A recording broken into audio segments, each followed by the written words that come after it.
Today's episode is brought to you by the book Everyone is a Sinner But Me, available now at Amazon.com and BarnesandNoble.com.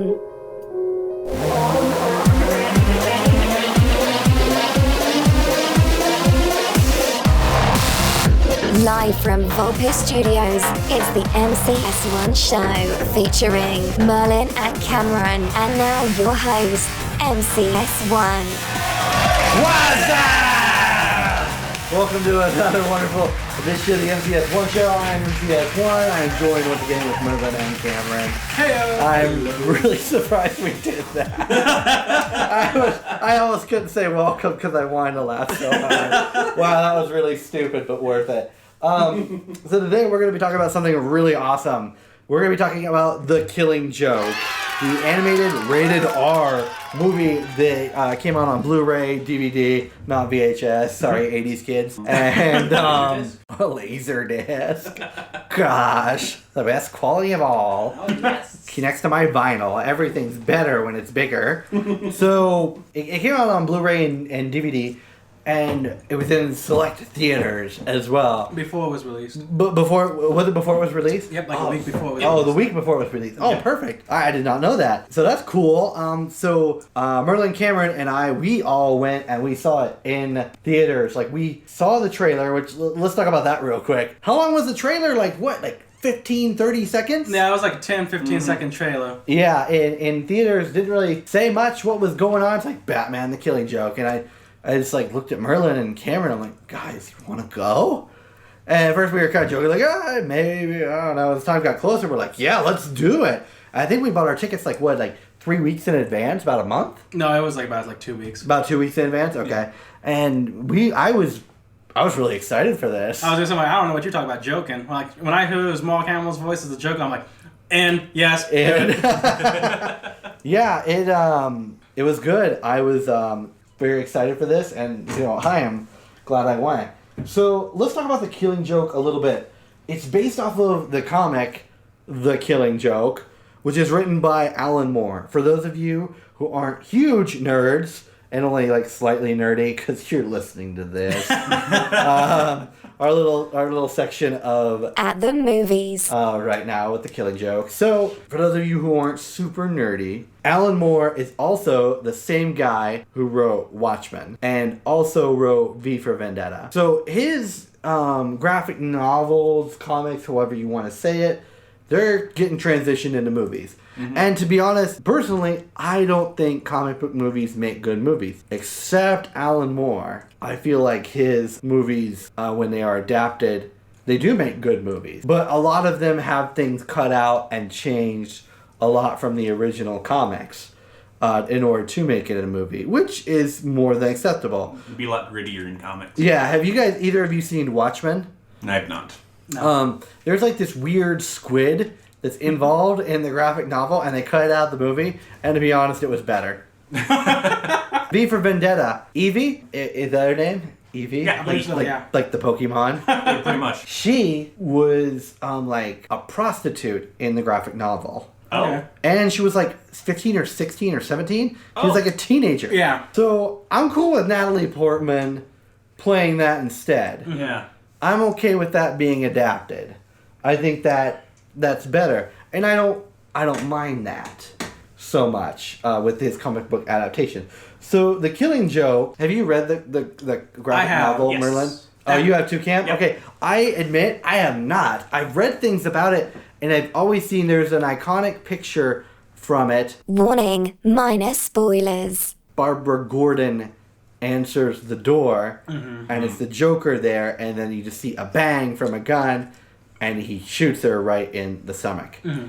And that happens in The Killing Joke. And so that was the main thing that I knew, and I've read things about it and seen things here and there, but I didn't know about it completely. And so that was something I was kind of looking. I guess all I really knew what was going to happen. For you guys that have read the graphic novel, do you feel it was adapted? Was it 100% adapted? I felt like... Or bits and pieces? I felt like... Or just it was well adapted? I felt like I was literally watching the comic book on the screen. Like, they did a great job following the story, what happens between the Joker and Barbara Gordon. Okay. And I felt like it was really side by side with each other. And, spoilers, we'll talk about this later. But even the song the Joker sings near the end of the movie, that song is in the comic even. Mm-hmm. So they did a really good job of it was like watching them put it on paper onto a moving screen. Yeah. Mm-hmm. And the song was kind of interesting because there's been different interpretations of people trying to figure out how this song would sound like, what would the tempo of it be, the melody, all these things. But it was just kind of impressive to see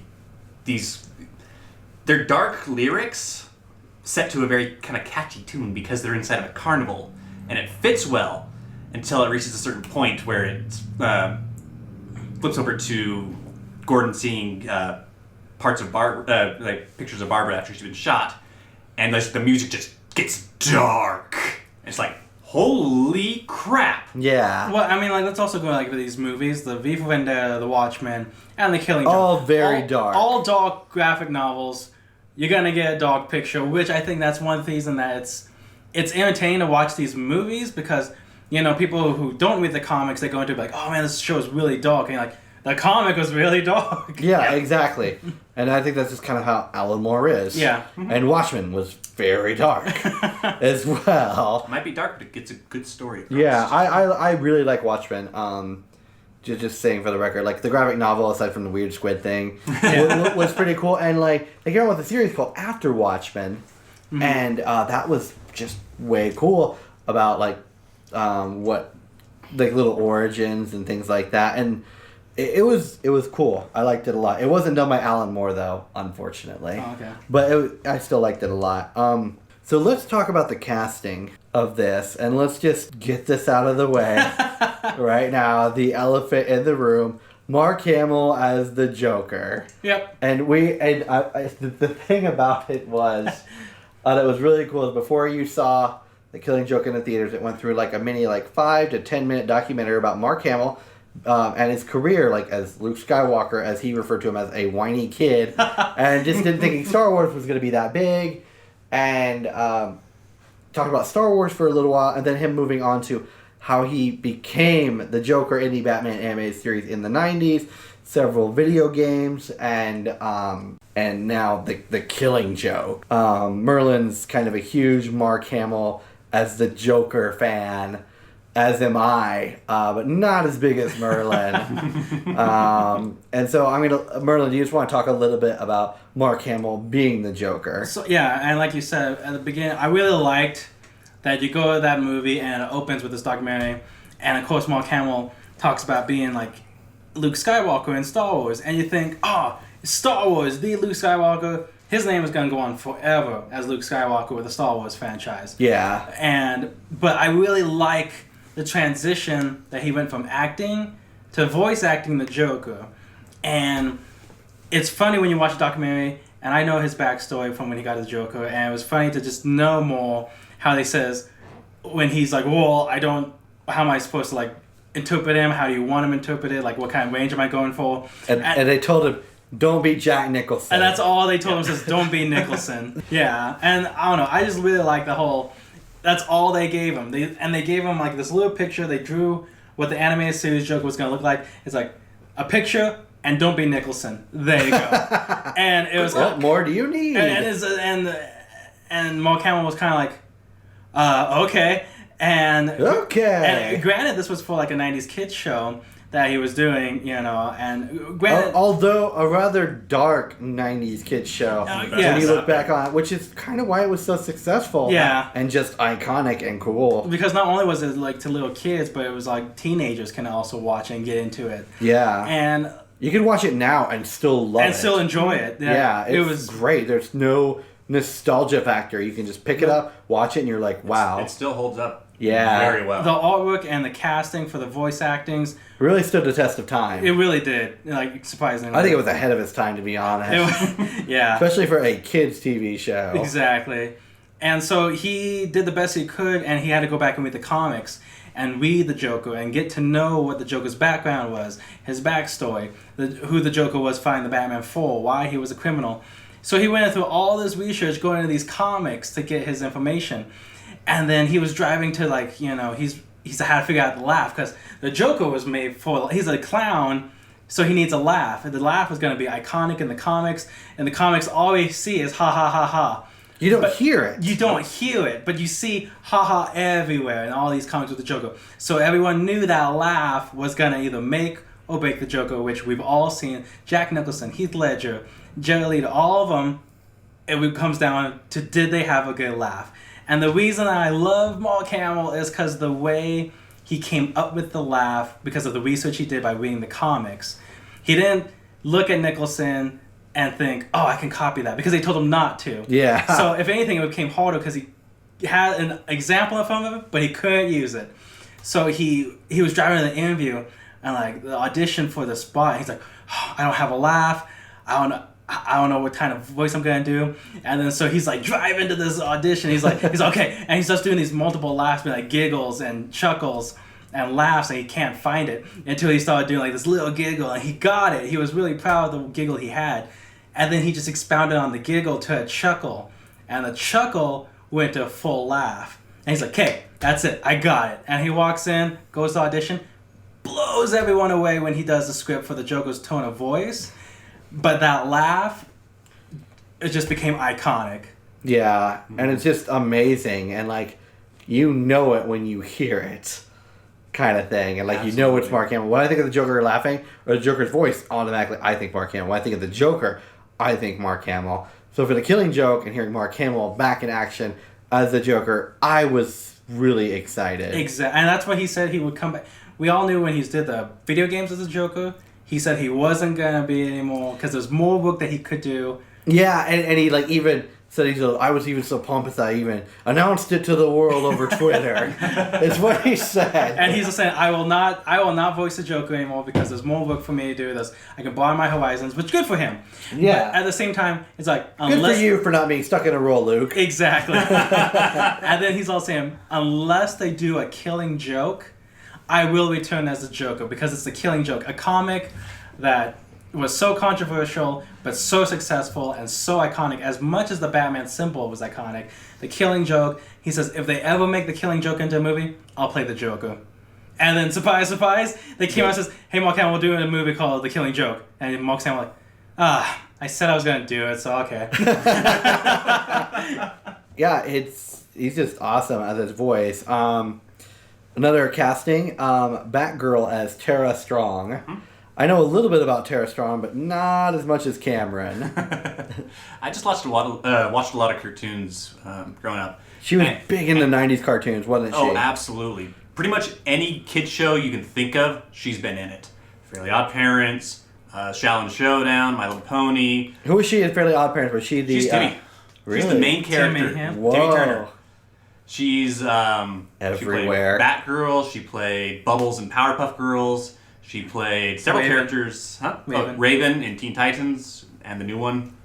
We'll not talk about that one. She played several characters in. Was the original Harley Quinn as well, and she was even in Drawn Together. She did a couple characters in there. Really? Yeah. She was the princess and the Betty Boop knockoff. So yeah, she's ranged from the most innocent little kid shows to some of the raunchiest stuff ever put on television. Yeah. And basically just give her a role and she can knock pretty much any voice out of the park. Nice. And kind of the coolest thing was Batgirl, the voice for Batgirl is actually just her regular speaking voice. Oh. So that one, she doesn't even have to change anything or practice. She can just walks into the studio, knocks it out of the park. And she did a great job at The Killing Joke. Mm-hmm. Another person who does a great killing job, always, when I think of Batman voices, obviously Kevin Conroy. Kevin Conroy.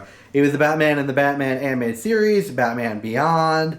Kevin Conroy, it's just when I think of games. What do you say? The video games. The video games. Yeah, he's just always the voice of Batman. Yep. And like when at Comic-Cons, he's the voice of Batman. He'll like read scripts, things like that. And like I think that's awesome. Great guy. Not as much to really say about him as far as Mark Hamill and Tara Strong. So let's move on to the script of The Killing Joke and the overall feel of the movie. So when you two were going home from the movie that night, Merlin Cameron, you guys you guys have some really unique insight to me how it was like two parts of the movie. Yeah. Yeah. So in The Killing Joke, they start out with like a 22-minute segment where it has literally nothing to do with the original comic. It's a segment mostly about Barbara Gordon, Batgirl, and kind of her relationship with Batman. And it's controversial to say the least. Because Basically a love story. It's a love story from a her really perspective. messed up love story. Because in the comics, any Batman fan in the animated series, it's always been Barbara Gordon and Dick Grayson. Batgirl with Nightwing. Yeah. Those pairings have always been together, and to see... There was no Robin, there was no Nightwing, there was no Batwoman or other Bat characters. It was just Batgirl and Batman in this. And to see the relationship develop between those two go from friends to student-teacher to lovers, you're kind of like... Huh. And that felt awkward to me as well. Just, Exactly. I mean, because it's Batman. You know? Yeah. Which everyone knows, Batman has had a few lovers, but we all remember Catwoman to be his number one. Yeah, if I had to pick someone, it would be... It does in Batman Beyond... There is a reference to him dating Barbara Gordon at one time.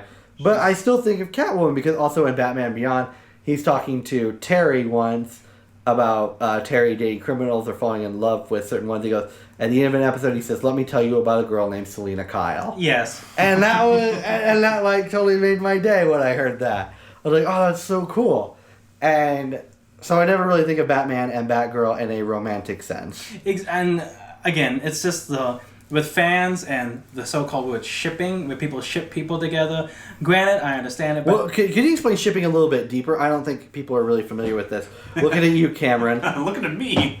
Looking at you. So shipping, I don't really know where the term comes from, but basically it takes two characters in whatever universe you want to put them, or you want to draw from, and even if they don't have any like canonized relationship going on, shipping just is the idea of I want this person and this person to be a romantic couple.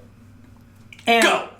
And then they like just let this ship sail. And Let's there's go. tons of pictures online or whatever. Ranging everywhere from Batman and Batgirl, Batgirl and Robin. Tweak and Craig. It's a whole South Park episode dedicated to this. Yep. No, I was just like... And Tweak and anime Craig. characters are just everywhere. Any possible anime character you can think of is shipped with another one, whether they be the same gender, an inanimate object, a random animal.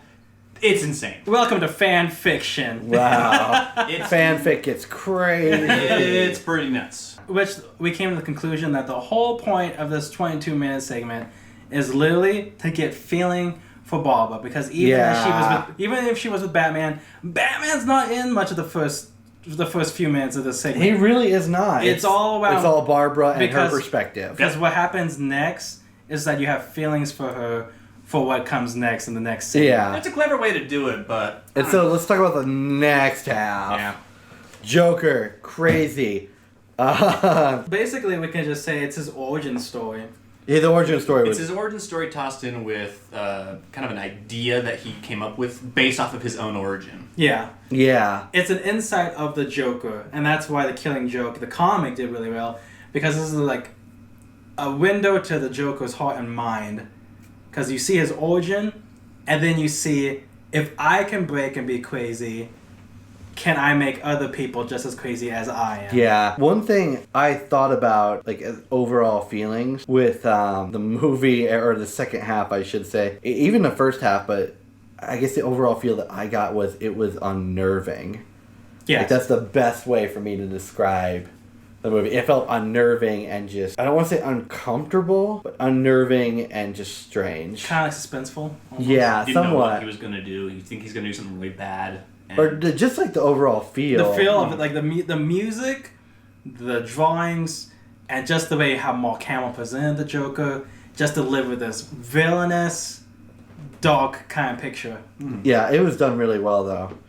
Let's talk about, you mentioned the music, let's talk about the score. So, after the movie, they had this score, documentary, that's the word. Documentary, and it was really cool because it showed, like, the way they came up with the music for the Killing Joke. So, the documentary before, talking about Mark Hamill, documentary after, talking about the score. And that was really cool. And I enjoyed that because, as you guys mentioned earlier, with the Joker music, they were wondering how to come up with interpretations for that. Mm-hmm. And so that was really cool to see that, like, in the score. I thought it was just impressive that they had, like, a full orchestra just going along in the background. It wasn't, like, just some computer-generated music off of a keyboard, whatever. It was a full-blown orchestra. Everything was there. And just using that to build up the drama in certain situations, Joker's coming after Batman and he's just, like, hitting him and stuff, and it's, like, just dramatic music playing, like, it's kind of, like, they go into, like, a fun house with all the mirrors, and it just gets really twisted, kind of, just unsettling music. Yeah. And it just set the mood really nicely as Joker's kind of monologuing. I think that's why I felt so unnerved at that time. Well, especially with how it is with animation. These are like just drawings on a picture, and without proper music, you'd be surprised how much it can really derail the story. Yeah. One thing that, this was like at the end of the movie. At the end of the movie, it was just like, it was just rain, and there was no music, and the credits were there for a little bit, and it was just like pure silence in the theater. Yep. No one said anything. No one moved. I didn't even want to move. Like, I was just there. I was just like, wow, this is whoa. Yeah. And I don't know if you guys felt the same way at the end, but I was feeling strange. That ending was a good way to end it. Yeah. It wasn't the ending I wanted, but I felt like it was good. Appropriate, yeah. Yeah. Let's talk about the standard thing that we do for at the movies. Hold on, one more thing. Oh, yeah. What about the art style? Let's talk about that. What do you think about the art style, Cam? So it was a really cool because we watched the movie and then I went home and read the graphic novel, and it was really cool to kind of just pick out the different things that they'd taken their own liberties of doing, and then looking at things that are like frame by frame, almost perfect to the comic. And the art style on it is just amazing. There's a scene that they added in the movie where the Joker's just like looking around a carnival, and he's then just the angle is just slightly above his forehead. He's just looking around, and the camera's kind of spinning around him, and it's just like the weird glint in his eye. It's like this guy is twisted. The weird smile he's given, it's just like, it looks like joyful innocence, but the character, so there's something going on. Yeah. And then the scene where Barbara is shot, as you were saying, it's like that image you have where the Joker's just there and he points the gun and just bang. Yeah. And you can just see the Joker. He's got a big sun hat on, and all you see in his face is shadowed, and you just see white glints in his eyes. It is just disturbing. It sets the mood, and it is just like unnerving. Oh. Like, you see the Joker in other media, like in the original cartoon, and he's kind of silly, with pie in the face, squirting flour. But that image where he's just looking at, he's just pulling the trigger with the smoking gun, black face, just glinted eyes, it seriously scared me. And I was just like, dang, this is impressive. Yeah, I thought the art direction was really good now that I think about it. As I mentioned, I've only seen like those iconic pictures. I never read the graphic novel, so. Oh yeah, there's also one other very iconic scene. It's just after the Joker falls into the pit, the thing of acid, bleaches his skin. He pulls off the helmet and looks at himself in the his reflection, and he the shock of it, combined with all the stuff that's happened on that one day in his life, it just hits him. And he loses his mind, and he just holds his head, as his skin is now white, his hair's green, and he's got blood coming out of his eyes and stuff, and he's just laughing maniacally. Which is I think it's the cover, or the posters they were using to promote the movie, or the Blu-ray or DVD cover. And it's just a disturbing piece of art that sets the tone of this movie to the T. If you haven't seen it, go Google it. It's amazing. Yeah. Crazy. Maybe we'll use that as our display picture for social media for this. I don't know. I think that'd be a good one. Let's go with our ratings. First, let's start with Merlin. I would give it like 4 stars out of my system. Like I would give it 4 stars. 9 out of 10. 9 out of 10. Would I buy it? I'm gonna say no. I know it's just like one of those things. Like you want to watch. I might watch it again. It's something I would watch a couple different times, but it's so disturbing and unnerving. It's like I kind of don't want to watch that again. I would say most people who would buy it are the diehard Batman. I got all the seasons and all the movies. Exactly. Yeah. Anyway, that's our show. Thanks to Merlin and Cameron for coming on today, talking about The Killing Joke. And until next time, take care of yourselves and each other.